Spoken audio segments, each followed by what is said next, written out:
Welcome.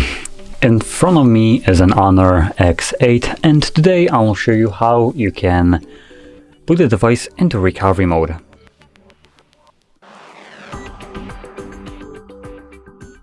So, to get started, all we need to do is hold our power button. From here we're going to select power off. And once the device turns off, you want to hold power key and volume up at the same time.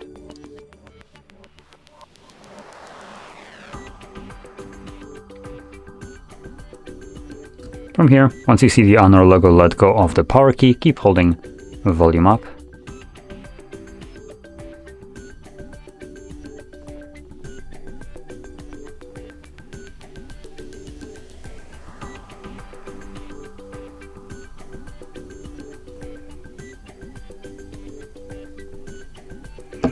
And as you can see, we are now in the recovery mode.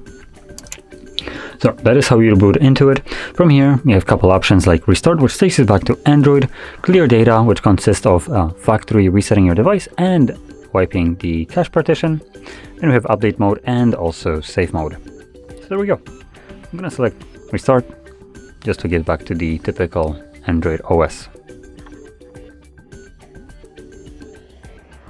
And as you can see, we are now back in Android. Now, if you found this video helpful, don't forget to hit like, subscribe, and thanks for watching.